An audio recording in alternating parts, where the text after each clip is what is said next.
Welcome to the jam-packed edition of the Kick 'em in the Head podcast. And tonight, in this exclusive episode, we're going behind the scenes with Yadad Moser, the mastermind behind the rise of one of the most exciting female fighters in African MMA.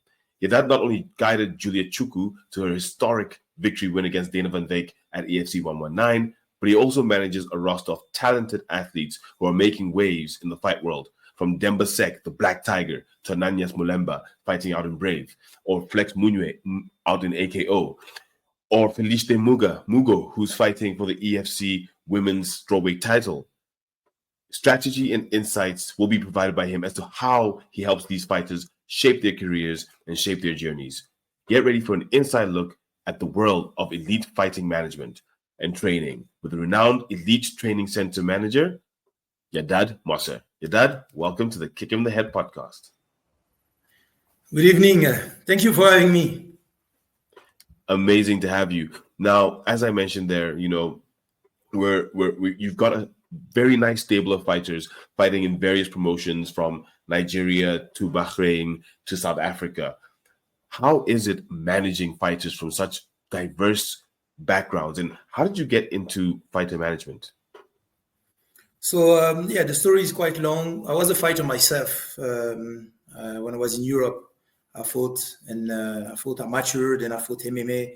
I compete also in different combat sports, but MMA was my last and the one that I prefer the most. And I always dreamed to come back in Africa because I'm originally from Congo, and I grew up in Congo. So I just arrived in Europe because like some African people, sometimes we go there for study and we end up working there. And I came back in 2012 in DRC, and I was still fighting as a pro. I had 2 more fights after that, and I had difficulties to train because there was no. I got a job there in the security field. So just to let you know, I'm working in the security field, and I was working there, and now I have companies also. That's another story. But at the time I came back and I was working. I had an opportunity of work there, and I came back. But to train, it was a problem for me. So I had to create a small gym, and we started with old friends because I grew up in Congo. I did martial arts, karate, jiu-jitsu, Japanese jiu-jitsu. Some boxing, and I did there in Congo when I was very young. So when I came back, I met my old friends and I called them and asked, I need to train. I'm a fighter, and it's my hobby, but it's also something. It's also one of my dream to make it a career. So it was quite difficult. I had few guys that helped me, and from there is many young guys that came and approached me and wanted to train with me. And that's how we create the gym. At first, it was in 2012, but it was very small. It was a very small place. I was renting just to a friend, like 6 meters on 6 meters. It was very small, just to train me. And then I realized that I can help also the others. They wanted to learn, but I didn't see a path for them because there was really nothing in terms of MMA except EFC. But in Africa, there was nothing. At that time. So I was just training them like maybe they will just learn how to defend themselves, or maybe to help them grow as martial artists, because I was passionate about it, and they was helping me also as a fighter to fight. And then just to summarize, things went very well professionally for me. I ended up opening my own company of security, and it got very big, very fast. So I could not continue training to fight as a pro fighter. So I just decided to realize my dream to the other people that I was helping and that was helping me when I was younger. And so I focus more on coaching now than training myself to become a fighter, because I could not have enough energy and time to manage a company and to be a professional. You have to make a choice in life. Mm-hmm. Sometimes you have to make a choice, and the choice can be very brutal, because opportunity can be in front of you, and you have to decide what are you going to do. MMA is nothing is guaranteed in MMA. It's not a guaranteed sport. You can just break your knee and your career is over.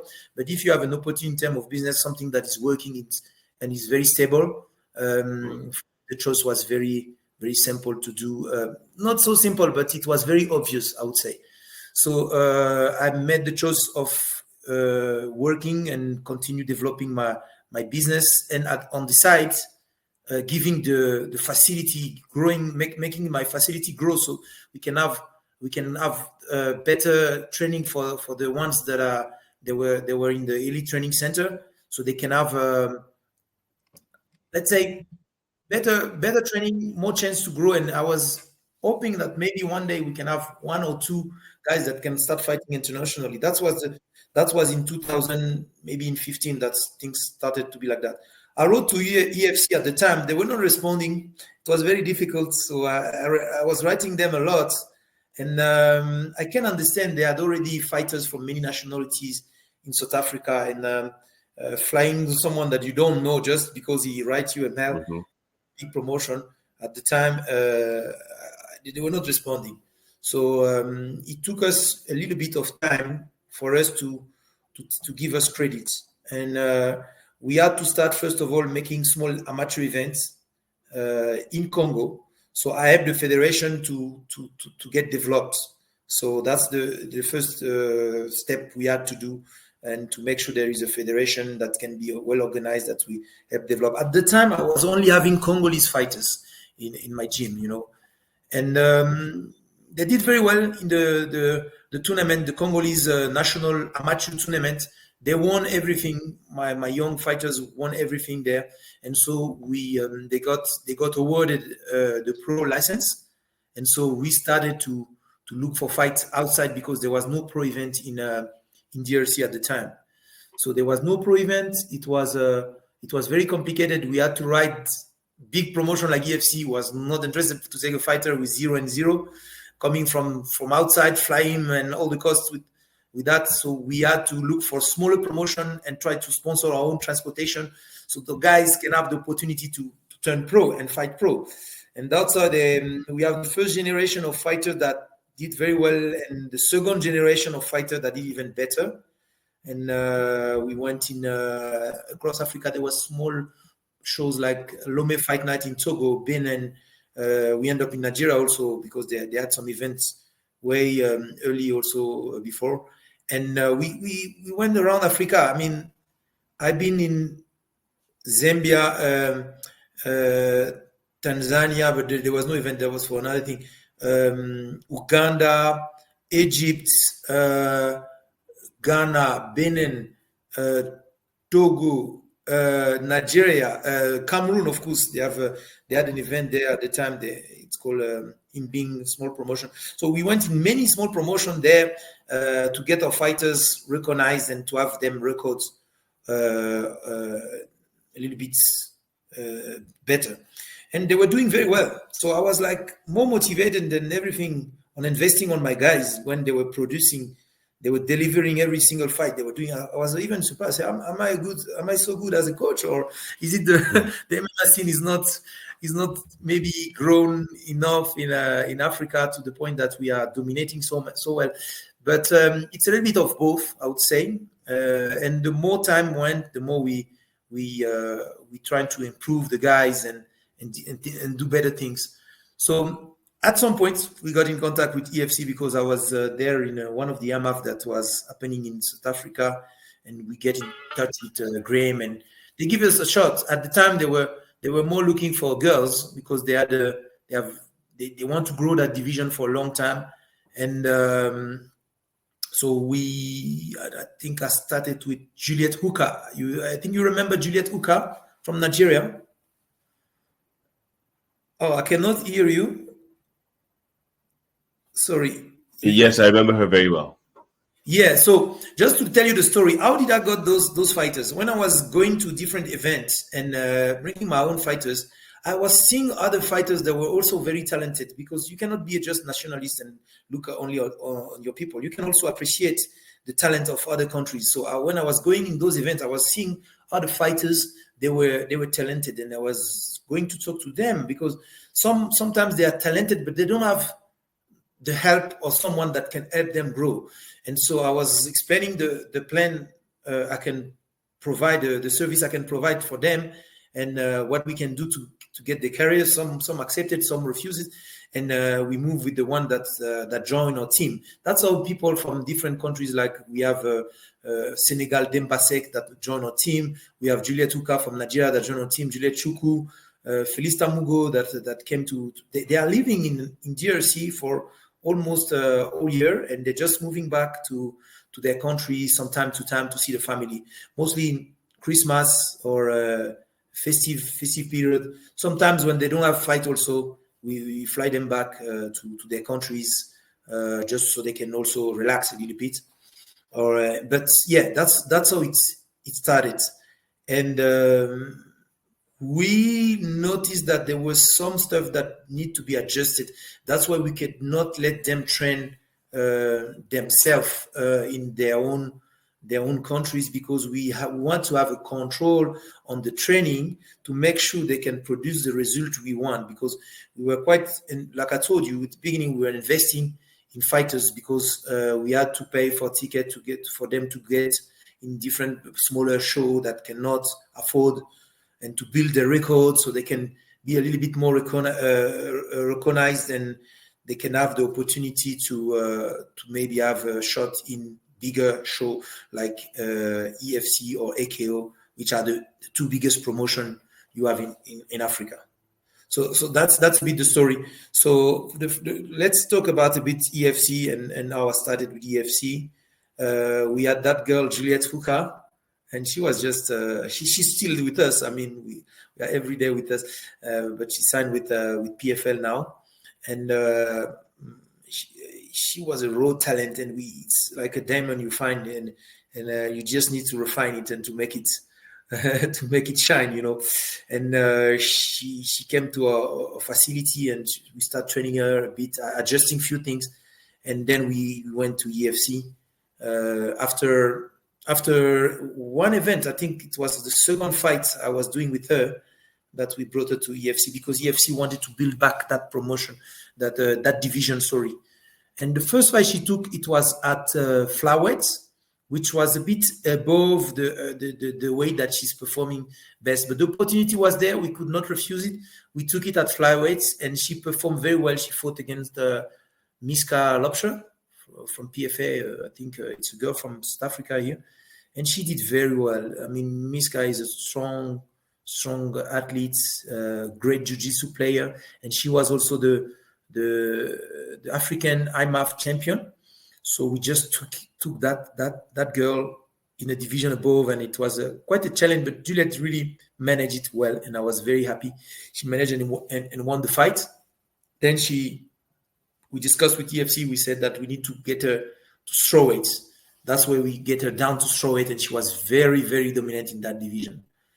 Unfortunately, we waited long for an opportunity to fight for a belt for Juliet, but the champion at the time was Alice Ardeline, which is in UFC right now.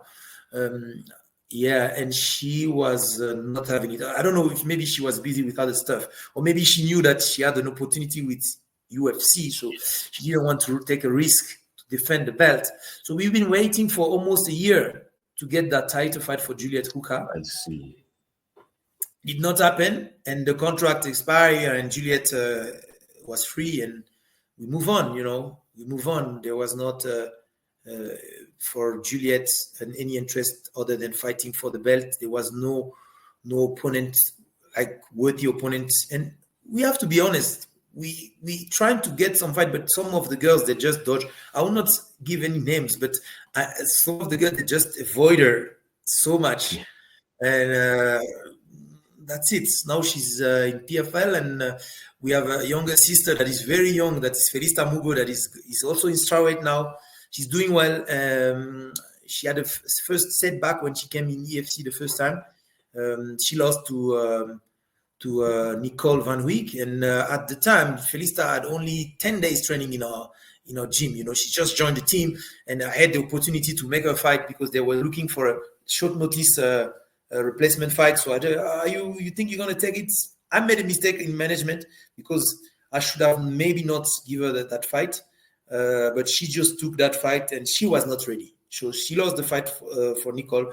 She's been asking for a rematch for so long, but Nicole is not available these days. She's not fighting for some reason. And we moved on, and now she's fighting for the belt in December. She came back last time. I think you remember she put up a great performance against. I don't know the name. I don't remember the name, but I know it's a teammate from Jessica. A teammate from Jessica that's fighting for the belt in this December. It's one of her teammates. Oh yes, in her last fight. Yes. Yeah. So beat her to a bloody pulp. Yeah. So she came back. Actually, I suspended Felista for 1 year of not fighting because of the performance she did against Nicole when she lost. I told her, we need to build your career. We don't want to destroy your career. We need to build your career. And it's like that with us. If we feel the fighter is not on point, we're going to just suspend it for some training. It's not like suspended. It's suspending from fighting. So you're going to just train until we feel like you are ready. And the sparring in the gym will show that you are ready. At some point, I will just say, okay, now you can go back. And Felista came back. She performed very well. She won by knockouts. She had also other fights in different promotion, which she finished all the fight in first round. So she came back a very different girl. She's not the same one that came the first day she came in EFC, and she was like very impressed by the whole show and everything. Now she's a more mature girl. 1 year and a half passed, and almost 2 years, and she trained a lot. She took fights. We test the fighter with smaller promotion before coming back to EFC, and now she's really ready to take that belt. To be honest, I will not put her in a fight if I don't believe she cannot win in December at EFC 120. So we'll see. I think that's a good place to come in. So EFC 120 is coming. We hope Felista gets it. For you as a coach, where to from here? You now have one title in your stable. Which other titles are you targeting? I mean, of course, the next EFC is for the strawweight title in the women division. So we targeting that one because it's the one that is the next in line. But we also have Jean-Jacques Lubaya that is also in the division of featherweight division and is ready to come back. We have Demba Sek that can play in 2 divisions, but they still need time to grow. But Jean-Jacques is maybe one of the guys that next year that can be a potential title contender in the featherweight division. I know there was some change in the division with the Igor Cabeza that move up, and I don't know exactly what is happening in that division. They did a small tournament to define who is going to be the next number 1 contender, but finally it's Rudy Roots. Took the interim belt. So I don't really understand what is going on. But I mean, our guy is training, and when the opportunity would present itself, I believe that Jean-Jacques Lubaya also will be one of the top contenders for this featherweight belt. But for now, we are just focused on the strawweight for December. We want to finish the year with gold, and we just focus on that for now. I'm looking forward to that fight. I think, especially with the fact that you've already fought someone from that gym. I think her name was Anisha Mayman, was the fighter that Felista beat last time. So you guys know exactly. We fought 2 of the teammates. I don't want them now. I think it's Juliet Uka beat Miss Kalopsha, who's a teammate of Jessica, and Felista beat Ami. How do you call it? The name? I have difficulty with her name. Anisha Mayman. Yes, Anisha, that's right. Mayman. So so we beat 2 of the teammates. So I do believe there is maybe. I don't believe. I think it's possible that there can be some kind of grudge, some kind of revenge. I hope Jessica doesn't put that in her head. I hope she stays focused and she stays professional in in our job. But I mean, I can understand also the revenge aspect of things for her to avenge the two teammates, but it's not going to happen. We are doing our job. I think you guys will do your job. And like you said, we've seen a lot of work coming from Felicia since that Mayman victory. She's gone on to win another 2 fights, fighting out in Ghana, fighting out in Nigeria, and expanding in terms of her skills and also her experience and building her record, which is absolutely phenomenal. Now, where do you see Elite Training Center in the overall context of the gyms in Africa? We know that one of the premier gyms is Team CIT out in Pretoria, South Africa. We've got Luke Michaels Performance Institute down in Cape Town. Where do you see your gym in that ranking? For me, I'm number 1, but I mean, just take time to prove it. But you can give names of gyms, but I don't really think they are better than us. I really know I'm number 1.